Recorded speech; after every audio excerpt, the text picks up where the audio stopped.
নমস্কাৰ টাইম মিডিয়ালৈ স্বাগতম হৰুৰে পৰা বাহি ভাল পোৱা দীপক শৰ্মাক স্মৰণ কৰি আজি আত্মীয়ই কান্দিছে উচুপি উঠিছে সমগ্ৰ ৰাজ্যবাসী আন্তঃৰাষ্ট্ৰীয় খ্যাতি সম্পন্ন এগৰাকী বাহিবাদক দীপক শৰ্মা হৰি প্ৰতিটো মুহূৰ্ততে সেই মন্ত্ৰমুগ্ধ কৰি যোৱা সকলোকে মন্ত্ৰমুগ্ধ কৰা বাহিৰ সেই সুৰ আজিৰে পৰা অসমবাসীয়ে শুনিবলৈ নাপায় আজিৰে পৰা আৰু এই আন্তঃৰাষ্ট্ৰীয় খ্যাতি সম্পন্ন দীপক শৰ্মাই জগত জিনিবলৈ আৰু বাহিত সুৰ নিদিয়ে এই কথাই আসলতে সমগ্ৰ অসমবাসীয়ে আজি মানি লবলৈ বাধ্য হ'ব লাগিব আৰু এই ৰুহ বাস্তৱ মানি লৈ এতিয়া অসমবাসীয়ে কেৱল চকুপানী টুকিছে প্ৰতিটো মুহূৰ্ততে পুৱাৰ ভাগত 6:15 চেন্নাইৰ পৰা অসমবাসীৰ বাবে এই যি দুখ খবৰ আহিছিল এই দুখ খবৰত এতিয়া মৰ্মাহত হৈ পৰিছে প্ৰতিগৰাকী হৰুৰে পৰা বাহি ভাল পোৱা দীপক শৰ্মা হৰি কান্দিছে আত্মীয় প্ৰতিজন আত্মীয় এতিয়া উচুপি উঠিছে 5 বছৰীয়া দীপক শৰ্মাই আৰম্ভ কৰা এই বাহিৰ সুৰেৰে জগত জিনাৰ যাত্ৰাক স্মৰণ কৰি বাহিৰে জগত জিনিবলৈ আৰু নাই দীপক শৰ্মা এটা দুখ খবৰ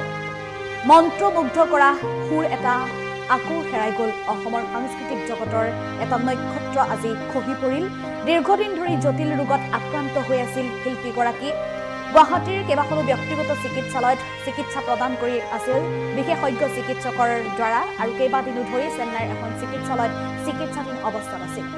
আৰু আজি 6:15 শেষ নিশ্বাস ত্যাগ কৰিছে শিল্পীগৰাকীয়ে এইগৰাকী জনপ্ৰিয় শিল্পী আন্তঃৰাষ্ট্ৰীয় খ্যাতি সম্পন্ন দীপক শৰ্মাক আজি হৰি প্ৰতিগৰাকী লোকে চকু পানী টুকিছে প্ৰতিগৰাকী লোকে কেৱল মাত্ৰ স্মৰণ কৰিছে প্ৰাণৰ শিল্পীগৰাকীক আৰু এইগৰাকী আন্তঃৰাষ্ট্ৰীয় খ্যাতি সম্পন্ন বাহিবাদক দীপক শৰ্মাই প্ৰতিটো মুহূৰ্ততে বাহিৰ সুৰেৰে জগত জিনিবলৈ চেষ্টা কৰি আহিছিল 5 বছৰ বয়সৰ পৰাই বাহিৰ সুৰৰ প্ৰতি তেওঁ আকৰ্ষিত হৈ পৰিছিল কৰবালৈ ওলাই গ'লে এটা বাহি কিনিবলৈ পিতৃ মাতৃক বাৰে বাৰে আমনি কৰিছিল আৰু সেই 5 বছৰ বয়সৰ পৰাই বাহিৰ প্ৰতি বাহিৰ সুৰক লৈ এক প্ৰকাৰ আকৰ্ষিত হৈ পৰা এইগৰাকী শিল্পীয়ে অৱশেষত মৃত্যুৰ সময়লৈকে বাহিৰে জগত জিনাৰ চেষ্টা চলাই আহিছিল সৰুৰে পৰা বাহি ভাল পোৱা এইগৰাকী দীপক শৰ্মাক স্মৰণ কৰি আজি আত্মীয়ই কান্দিছে সমগ্ৰ ৰাজ্যবাসীয়ে উচুপিছে বাহিৰে জগত জিনিবলৈ আৰু নাই দীপক শৰ্মা মন্ত্ৰমুগ্ধ কৰা সুৰ এটি আকৌ হেৰাল অসমৰ সাংস্কৃতিক জগতৰ এটা নক্ষত্ৰ হেৰাই গ'ল দীৰ্ঘদিন ধৰি জটিল ৰোগত আক্ৰান্ত হৈ আছিল শিল্পীগৰাকী 57 বছৰ বয়সত আজি শেষ নিশ্বাস ত্যাগ কৰিছে চেন্নাইৰ ৰেলা চিকিৎসালয়ত আৰু কেইবাদিনো ধৰি চেন্নাইৰ এই চিকিৎসালয়খনতে চিকিৎসাধীন অৱস্থাত থকা দীপক শৰ্মাই আজি পুৱা 6:15 শেষ নিশ্বাস ত্যাগ কৰিছে এগৰাকী আন্তঃৰাষ্ট্ৰীয় খ্যাতি সম্পন্ন বাহিবাদকৰ সন্দৰ্ভত এটি বিশেষ প্ৰতিবেদন যুগুত কৰা হৈছিল আমি এই মুহূৰ্তত সেই প্ৰতিবেদন আগবঢ়াবলৈ লৈছো বাহিৰে জগত চিনিবলৈ আৰু নাই দীপক শৰ্মা মন্ত্ৰমুগ্ধ কৰা সুৰ এটা আকৌ হেৰাল এগছি বন্তি আকৌ নুমাল কেনেকৈ সহ্য কৰোঁ মানে সহ্য কৰিব নোৱাৰোঁ সৰুৰ পৰা খুব ভাল ল'ৰা আছিল পঢ়াই পিনে ৰাতিপুৱাই উঠি বাৰান্দাত ঢাৰি পাৰি সি কিতাপ পত্ৰ উলিয়াই লৈ পঢ়ে কোনো ক'বই নালাগে অসমৰ সাংস্কৃতিক জগতখন আজি পুনৰ উকা হৈ পৰিল আকৌ খহিল এটা উজ্জ্বল তৰা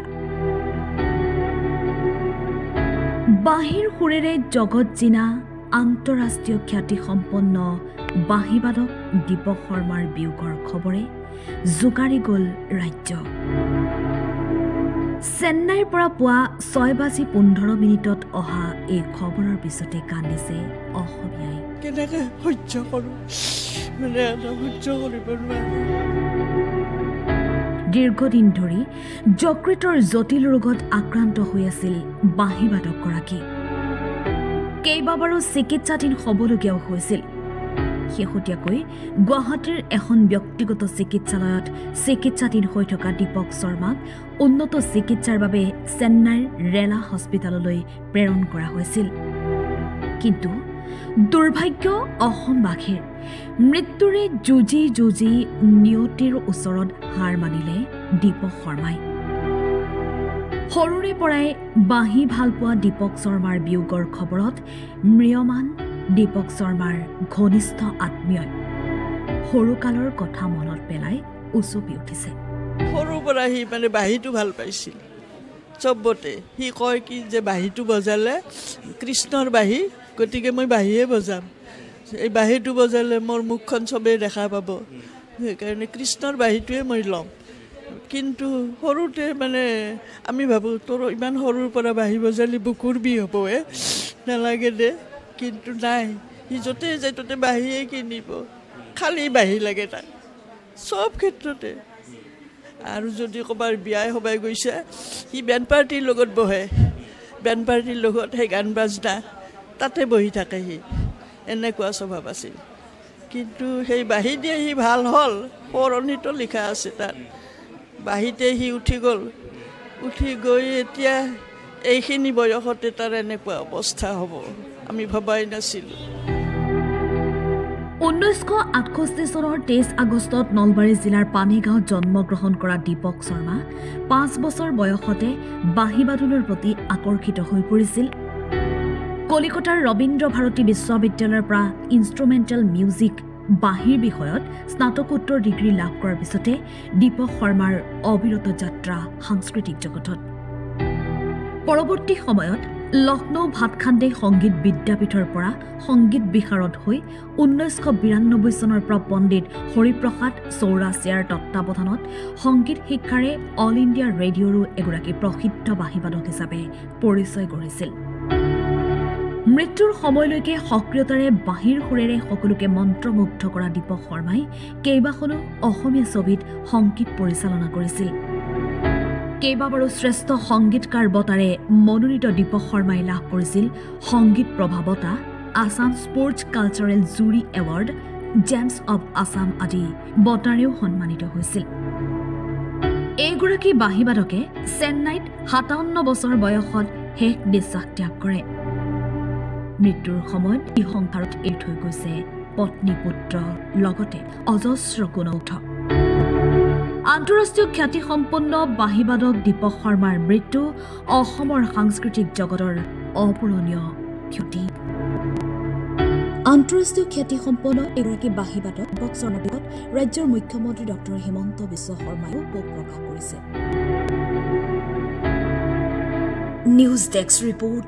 টাইম 8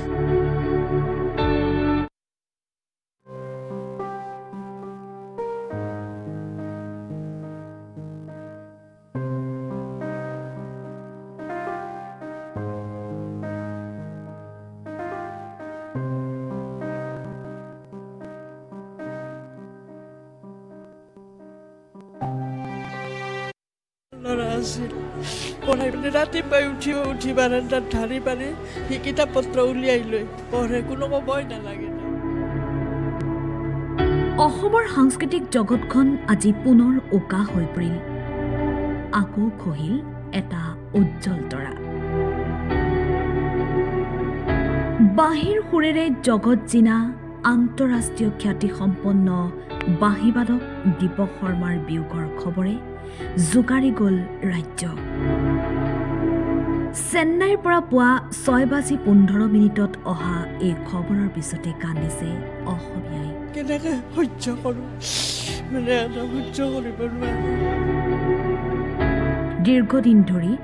যকৃতৰ জটিল ৰোগত আক্ৰান্ত হৈ আছিল বাঁহীবাদকগৰাকী কেইবাবাৰো চিকিৎসাধীন হ'বলগীয়াও হৈছিল শেহতীয়াকৈ